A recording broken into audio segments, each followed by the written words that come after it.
This tutorial is by Cooper Collier, lead programmer with WatersWebWorks.com. Please visit our TeamDesk expert listing if you need assistance or have any questions, and we'll be happy to help. So far, we have only been using the reference button to make a relation and the reference. And as I explained earlier, when you make a reference, you are actually making a relation, which is what this button is. You cannot have a reference without a relation. You can have a relation without a reference, and we'll get to that, but again, now we also have looked at the reference or the selection side of the reference and just casually played with it a little bit. So now we're going to actually start using the relation button, and it is time that we really need to understand what we've been doing. So I'm going to have to skip out to PowerPoint because it's going to be much easier to understand or for me to explain it in PowerPoint. So here we go, and we jump over to PowerPoint. When we look at it, the database, and we go into a database and have some information, all our database understands is, hey, we have some buildings and people. It's there. It doesn't understand, how these are in any way related to each other. And honestly, without some hints, we can't either. These could be buildings that these people stepped on or something. We just don't know how these hang together or work together. And computers are very literal, so they don't understand even more than us. So what we have to do is put together the relation. So we have been so far using the new reference button. And this new reference button does a lot. It might actually be better referred to as the automatic relation making button because it does everything for you. Once you click it, it goes through these steps. First thing it does is builds that relation. Now suddenly we understand that, or I don't know how exactly yet, but we know that this table called companies is related to the company contacts. Now, to the database, these are just letters that it doesn't understand. To us, we can start thinking, oh yeah, now we know how they're related. So, but that's the first thing it does. It builds this relation for us. Next thing is it makes the reference column for us. And the reference column is now we know that this contact works at this company or is related to this company.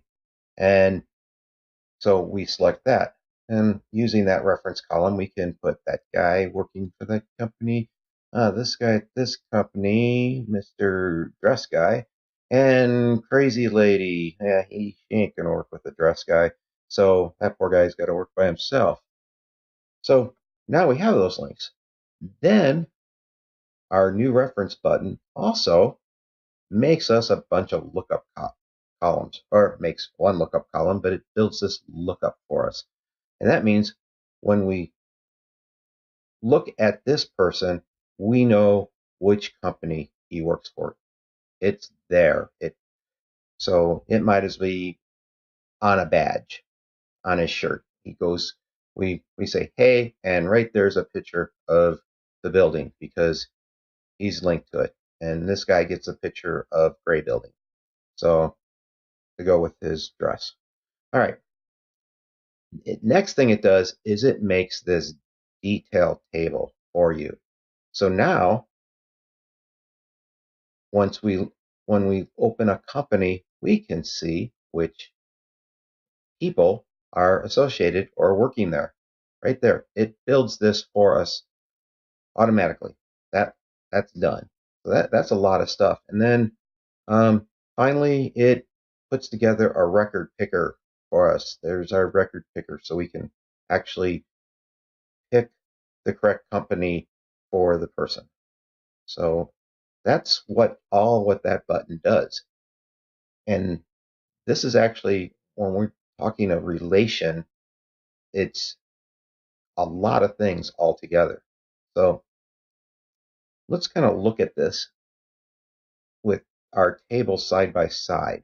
So over here we have our contacts, and over here we have the company that we built earlier in some of the tutorials, and we built a reference before. When we built that reference, first thing it did is it made this, and it actually put in the selection section under company this statement, and on the company side it put this statement. They are actually the same statement that goes together. In fact, I'll prove it later and show you, but it kind of actually flows like this if you put them side by side. If you look at them in TeamDesk, it's confusing because they're not next to each other, but I think this makes it a little more clear, and we'll make it even more clear later. So that's the first thing it builds. Then on this side, you could see that it's actually referencing the company here, and the reference button actually made this column for us, but it's saying this is equal to the company here. We want this column to be identifying the records in this company. And over on this side, when it builds, it says, hey, we're working with the contacts also, and we want to make sure when we put a record together and select it that we need the RID from the company table is equal to what is in this right here. This column that says company is actually going to hold the ID of the record, and it does that. Oh, wait, I skipped ahead a little bit, but next thing that comes up is the last thing in this line here, and that says that we can use the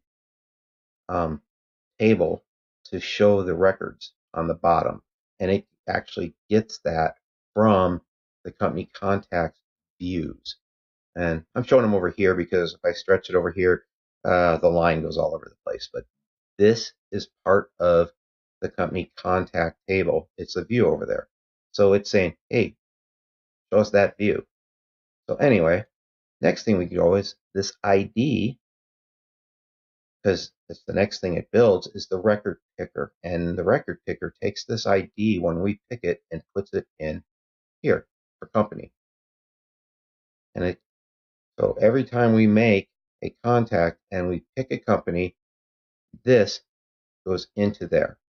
If you ever put the company on a form or a view and you see numbers in there, you know you're actually looking at this reference column. You're not looking at the actual name. And you're supposed to. The record picker also gets its information or how to set it up from the company table under company table settings. So that's another thing that little new reference button builds for us automatically.